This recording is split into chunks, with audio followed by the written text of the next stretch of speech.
Sir क्या programme रखा गया है भारती में आज? जय हिंद। कारगिल विजय दिवस का रजत जयंती समारोह चल रहा है। ये कल भी था और आज भी चल रहा है।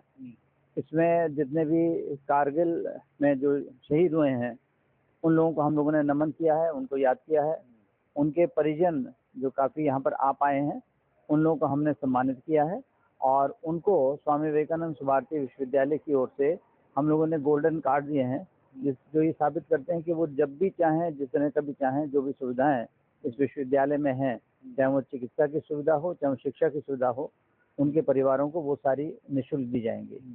इसके अलावा बहुत सारे जो शौर्य चक्र प्राप्त लोग यहाँ पर आए हैं, 2 परमवीर चक्र जिनको मिला था कारगिल युद्ध में, वो लोग भी हमारे बीच में आए हैं और विशेष जिन लोगों को पुरस्कार मिले हैं, मेडल्स मिले हैं कारगिल युद्ध में, वो हमारे बीच में यहाँ पर उपस्थित हुए हैं। उन सब लोगों को हम लोगों ने नमन किया है और उनको धन्यवाद दिया है कि वो हमारे देश की रक्षा कर रहे हैं।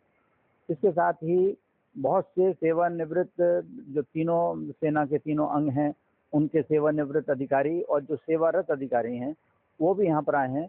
तो आप एक बहुत बड़ा जमावड़ा यहाँ पर हमारे सैन्य अधिकारियों का है। उन सब को हम लोग ये नमन कर रहे हैं कि आज जो हम यहाँ पर इस देश के अंदर सुख शांति से रह रहे हैं, अपना जीवन व्यतीत कर रहे हैं, पढ़ रहे हैं, एंजॉय कर रहे हैं, वो सब उनके बलिदानों के बदौलत हम लोग कर रहे हैं। तो उनको सम्मान देने के लिए, उनको नमन देने के लिए स्वामी विवेकानंद भारतीय विश्वविद्यालय की ओर से ये कार्यक्रम आयोजित किया गया है। सर हर वर्ष आप इसको कराते हैं, उद्देश्य क्या है? आपके अंडर में बहुत सारे बच्चे पढ़ते हैं, उनके जहन में डालना कि देश के प्रति जो है ऐसी धारणा पैदा करें कि देश के लिए युद्ध की आपने बात कही कि युद्ध करना नहीं चाहिए लेकिन तैयार रहना चाहिए। देखिए, मेरा बिल्कुल सोच ये स्पष्ट है कि बिना शक्ति के शांति नहीं आती। कोई भी शक्ति संपन्न होगा उससे कोई भी युद्ध करने से डरेगा। तो सबसे पहले मैं ये बताना चाहता हूँ कि हमको अगर युद्ध रोकना है तो हमको युद्ध रोकने के लिए शक्ति संपन्न होना होगा और हमको युद्ध के लिए सदैव तैयार भी रहना पड़ेगा। दूसरा, मैं अपने बच्चों को ये बताना चाहता हूँ कि जो हमारे देश की रक्षा का दायित्व है वो केवल वीर सैनिकों का नहीं है जो सीमा पर खड़े होकर अपनी जान दे रहे हैं, लेकिन हर घर में तो यहाँ पर आज गद्दार छुपा हुआ है, तो उन गद्दारों का सामना कौन करेगा? तो इसलिए हर व्यक्ति का, हर नागरिक का जो देशभक्त है और खास तौर से जो युवा वर्ग है उसको अपने आप को एक सैन्य के रूप में, एक सैनिक के रूप में उसको समझना चाहिए और उसको सदैव तैयार रहना चाहिए। और सदैव तैयार रहना चाहिए दोनों तरह से, मानसिक रूप से भी और शारीरिक रूप से भी, कि कभी भी जो हमारे देश में गद्दार लोग घूम रहे हैं उनको वो काबू में करें और जो सेना है हमारी, वो सीमा पे जो लोग गद्दार लोग हैं या सैनिक हैं या दूसरे देश के जो हैं उन लोगों को सेना उनसे लड़े। तो इस तरह से मिलकर हमारा देश सशक्त होगा। तो भविष्य में भी इस तरीके के कार्यक्रम पर भविष्य में जारी रहेंगे? भारती में तो सदैव से होते रहते हैं और सदैव होते भी रहेंगे। और यहाँ पर हम लोगों ने एक शहीद स्मारक की भी स्थापना की हुई है। शहीद उपवन है, उसमें स्मारक भी है और उसमें जब से हमारा देश स्वतंत्र हुआ तब से लेके अब तक की और जिन्होंने स्वतंत्र कराया उन सब के यहाँ पर जो उन्होंने शहादत दी हैं, उनकी जो कहानियाँ हैं, उनके जो किस्से हैं, वो सब यहाँ पर दिखाए गए हैं, दर्शाए गए हैं। तो कोई भी व्यक्ति जो इस शहीद उपवन में और शहीद स्मारक में घूमेगा तो उसको पता चलेगा कि हमारा देश आज़ाद कैसे हुआ, हमारे देश को आज़ाद कराने में कितनी असंख्य लोगों ने अपनी कुर्बानियाँ दी। और जब हमें अपनी कुर्बानियों का पता चलेगा तभी हमको पता चलेगा कि हमारी जो आज़ादी थी ये शांतिपूर्वक, बिना खड़क, बिना ढाल के नहीं मिली थी, लेकिन बहुत बड़े बड़े बलिदानों को देकर मिली थी। और आज भी इसकी जो रक्षा कर रहे हैं वो हमारे वीर सैनिक जो हैं वो सीमा पर और सीमा के अंदर भी रहकर अपनी कुर्बानियाँ देकर इस हमारी आज़ादी की सुरक्षा कर रहे हैं। तभी हमारे को इसकी कीमत पता चलेगी और हमारे में राष्ट्रीय चरित्र उत्पन्न होगा। Thank you. आज के बाद प्रोग्राम के बारे में बताइए। और दूसरा, गोल्डन कार्ड एक आपने इश्यू किया है और तीसरा सबसे बड़ी बात है कि अपने जीवन पर सर ने एक बुक लिख दी है और कह दिया है कि वो हम फ्री नहीं देंगे, वो तो सैनिक कोर्स में जाएगा उसका पैसा। तो थोड़ा इसके बारे में। आज हम 25वीं सालगिरह मना रहे हैं कारगिल विजय दिवस की। हमने सभी जो कारगिल में सैनिक पार्टिसिपेट किया था उन सबको यहाँ पे बुलाया है, उनका सम्मान किया और उनकी मुंह से उनकी गाथाएं सुनी है, वीर गाथाएं जो बिल्कुल रोंगटे खड़े कर देती हैं कि कैसे उस समय उन्होंने दुश्मन का सामना किया, कैसे उतनी बर्फीली चोटी के ऊपर चढ़ाई करी। तो ये सब अपने बच्चों को प्रेरणा देने के लिए, उन सभी को जो इसको सुन रहे हैं उनको प्रेरणा देने के लिए आज का कार्यक्रम आयोजित किया। हमें बहुत ज़रूरी है याद रखना कि हमारे को कितनी मुश्किल से ये आज़ादी मिली है और इसको हमें कितना संजो के रखना है। उसके अलावा आपने दूसरा सवाल पूछा कि बॉस ने अपने ऊपर एक किताब लिखी है। हाँ, वो भाग 1 है। बॉस के हम सभी जानते हैं, जो लोग मेरठ के हैं वो ज़रूर जानते होंगे कि बॉस के जीवन में, मतलब डॉक्टर अतुल के जीवन में, मैं उन्हें प्यार से बॉस कहती हूँ, तो उनके जीवन में कितने उतार चढ़ाव रहे हैं और उनके ऊपर उन्होंने कहानी लिखी है कि कैसे कैसे उन्होंने, पहले जिस आदमी के पास कुछ नहीं था, उसने कैसे इतने बड़े बड़े संस्थान बनाए, और इसका जो भी पैसा होगा वो सभी सैनिकों के परिवार के जो शहीद हो जाते हैं उनके सैनिकों के परिवार को सहारा देने में जाएगा।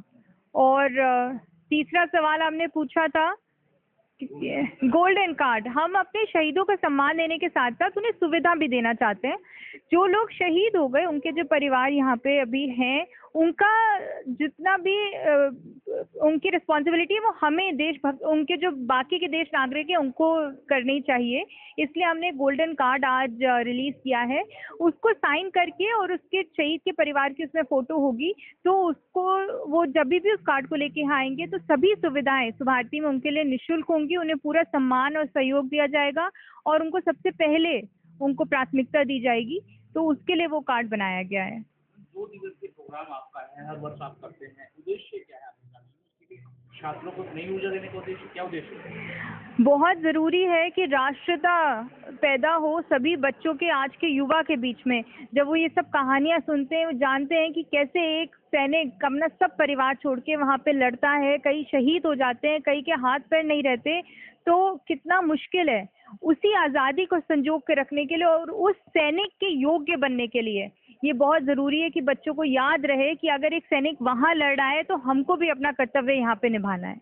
आपने बच्चों के लिए लेकिन एक उपवन आपने बना रखा है, देश के तमाम ऐसे सैनिक हैं जो शहीद हुए जिनके लोग नाम तक नहीं जानते, दूर दूर से लोग आते हैं उनको पढ़ने के लिए, और आपने एक अच्छा प्लेटफॉर्म दिया है सैनिकों के और उनके परिवारों को उनकी शहादत के लिए जानने के लिए। हमने एक शहीद स्मारक का यहाँ पे बनाया है अपने सुभारती प्रांगण में, और एक कारगिल शहीद उपवन भी बनाया है। उसमें हर शहीद के नाम पे एक पेड़ लगेगा और लगा हुआ है, और जो और भी लोग शहीद होते हैं उनका उस स्मारक के ऊपर नाम और बढ़ाते चले जाते हैं। आईने से अभी तक जितने भी लोग शहीद हुए हमने उन सबका नाम इसमें इंक्लूड करने की कोशिश की है। और इस उपवन में अगर आप घूम के देखेंगे तो ऐसी ऐसी आपको कहानियां मिलेंगी जो लोगों ने अपनी जान देश भारत माता के लिए कुर्बान कर दी, और जिनके बारे में हम अपनी किताबों में पढ़ते भी नहीं, जानते भी नहीं। बहुत ज़रूरी है हमारे बच्चों को ये जानना कि कितनी कुर्बानियाँ दी गई हैं कि हम आज यहाँ पे इस आज़ाद हवा में सांस ले रहे हैं। आखिरी संदेश यही है जो कई सारे सैनिकों ने कहा कि वो खुशी खुशी जान देने के लिए तैयार है, लेकिन इस भारत को और इस भारत के हर नागरिक को उस योग्य बनना चाहिए। तो हम सब अपना कर्तव्य, हर कोई बॉर्डर पे नहीं लड़ सकता, लेकिन हम अपने घर में रह के अपने कर्म करते रहें और भारत को उस योग्य बनाएं कि सैनिक जो जान देता है उसको कभी ये दुख ना हो कि मैंने ये क्यों किया, किसके लिए किया। उसके परिवार को हम जितना सहारा दे सकते हैं। एक सैनिक को, एक बहुत अच्छी बात किसी ने कही कि सैनिक को या आर्मी को या नेवी को उस समय ना याद करें जब लड़ाई होती है, परंतु हमेशा याद रखें। तो यही मेरा संदेश होगा। 15 अगस्त आ गया, 6 जनवरी आ गई तो याद कर लेते हैं। हाँ, इसके अलावा हम भूल जाते हैं। हाँ। लेकिन आपने फिर भी एक पहल कर रखी है यहाँ पर, उपवन भी है, शहीद स्मारक भी है, और आप समय समय तरह के प्रोग्राम कर रहे हैं, तो ऊर्जा देने की कोशिश है जी, खासतौर से युवाओं को जो आपके यहाँ स्टडी कर रहे हैं। हाँ। और लोग भी हमारे चैनल के माध्यम से, टीवी चैनल के माध्यम से कुछ देखते हैं। जी, थैंक यू सर, आपका पूरा पता? मैं कर्नल राजेश त्यागी, सेना मेडल, सेवानिवृत्त। यहाँ पर सुभारती परिवार में मैं सुभारती डिफेंस एकेडमी का डायरेक्टर, सिक्योरिटी का डायरेक्टर और शहीद स्मारक एवं शहीद उपवन उनका मुख्य संचालक हूँ। सर, जो मेन चीज़ें तो आप ही के पास हैं। आज ये प्रोग्राम आपने आयोजित किया है, क्या उद्देश्य है और सर क्या क्या किया गया है प्रोग्राम के अंदर?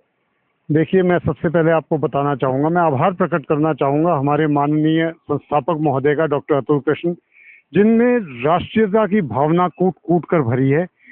दरअसल मैं यहाँ पर सेना से 34 साल की सर्विस करके सेवानिवृत्त होके आया, और मुझे ऐसा लगा जैसे मैं एक सेना को छोड़ के दूसरी सेना में आ गया हूँ। यहाँ पर मुझे बड़े चैलेंजिंग टास्क मिले।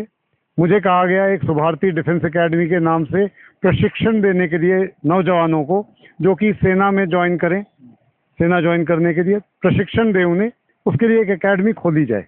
तो उसका मैं फाउंडर डायरेक्टर हूँ, और मुझे गर्व के साथ मैं बता सकता हूँ आपको कि 72 बच्चे अब तक मेरे सेलेक्ट होकर देश की रक्षा के लिए जा चुके हैं यहाँ से। कब खुली थी सर ये academy? ये एकेडमी 2021 में मैं रिटायर हुआ था, मुझे 3-4 महीने लगे एकेडमी को स्थापित करने में, तो 2022 से हमने ट्रेनिंग शुरू करी थी। तो लगभग पिछले दो सालों में ये हमारा रिजल्ट हो पाया है।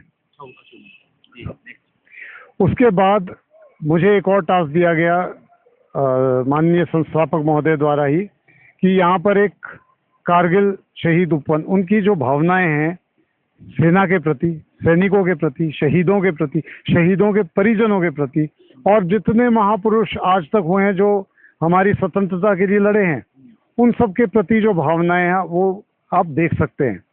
तो मुझे बहुत गर्व महसूस होता है कि मैं वो जरिया बन रहा हूँ कि मेरे जरिए ये चीज़ें तैयार हो रही हैं। भावनाएं उनकी हैं, जो भावनाएं उनकी हैं वो भावनाएं हमारे पास ट्रांसफ़र होती हैं, और वो चीज़ें हम कर पाते हैं, क्योंकि सहयोग, सपोर्ट, गाइडेंस, ये 3 चीज़ें मुझे पूरी तरह से मिलती हैं उनसे, और उस वजह से हम ये कर पाते हैं। अब आज के प्रोग्राम के बारे में मैं बताता हूँ।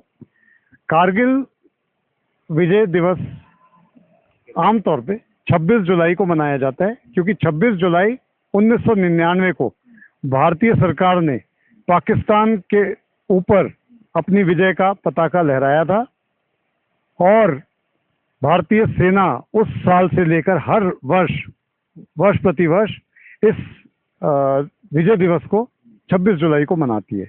इस बार एक विशेष कार्यक्रम इसलिए हुआ कि 26 जुलाई 2024 आज पूरे 25 साल पूरे हुए। 26 जुलाई हम नहीं मना पाए क्योंकि उसके 2 कारण थे। क्योंकि उसी दिन द्रास में एक प्रोग्राम होता है, तो हमारे जितने दिग्गज योद्धा होते हैं वो सब वहाँ होते हैं। तो हम एक अपॉर्चुनिटी देख रहे थे कि जितने हमारे 2 परमवीर चक्र विजेता हैं, यदि आप ऊपर देखें तो उनके दोनों के आपको नाम मिलेंगे, वो भी यहाँ पर प्रतिभागी थे। वो तभी आ सकते थे जब वो वहाँ ना हो, जब वो वहाँ 26 जुलाई को वहाँ थे तो यहाँ नहीं आ सकते थे। दूसरी बात ये हुई, दूसरी समस्या हमारे लिए ये आ गई कि यहाँ कावड़ शुरू हो गया था। समस्या नहीं, एक तरह से मतलब प्रॉब्लम ये इस तरह से हो गई कि हाँ जी, यातायात तो कोई आ नहीं सकता था। हम बच्चे, यूनिवर्सिटी बंद हो जाती है, कॉलेज बंद हो जाते हैं, तो प्रोग्राम नहीं हो पाता। तो इसलिए हमने प्रोग्राम निश्चित किया कि 5 और 6 तारीख को 2 दिन का भव्य प्रोग्राम करेंगे, क्योंकि ये रजत जयंती है। हमने कारगिल में जितने योद्धा, जितनी यूनिट्स लड़ी थी, उन सबके कमान अधिकारियों को यहाँ बुलाया, उनसे उनकी जुबानी पूरी कारगिल की कहानी सुनी। उनका सम्मान करना हमारे लिए सम्मान की बात थी, तो हम उनका भी सम्मान कर पाए। मेरी खुद की यूनिट 4 जाट वो कारगिल में थी, मैं खुद वहाँ था उस युद्ध के दौरान। और हमारे कुछ दिग्गज, कैप्टन सौरभ कालिया, कैप्टन अमित भारद्वाज, वो वहाँ शहीद हो गए थे। लेकिन प्राप्त हुए हैं सर, उनके परिवारों के लिए भी आपने? उनके परिवारों के लिए हमने कोशिश करी एक छोटा सा हम योगदान दें, हम उन्हें नमन कर लें, यही हमारे लिए बहुत बड़ी बात है। तो इसलिए हमने ये प्रोग्राम यहाँ पर करा था, और इस प्रकार से हमारे सारे योद्धा यहाँ आ पाए, सारे सैन्य कर्मी जो सर्विंग है वो भी आए, और हमारा एक बैंड का डिस्प्ले किया जो हमारे लिए एक नई चीज़ है हमारे स्टूडेंट्स के लिए। तो ये सब हमने कोशिश करी कि राष्ट्रीयता की भावना जगाएं अपने छात्रों के अंदर और आने वाले नस्लों के अंदर।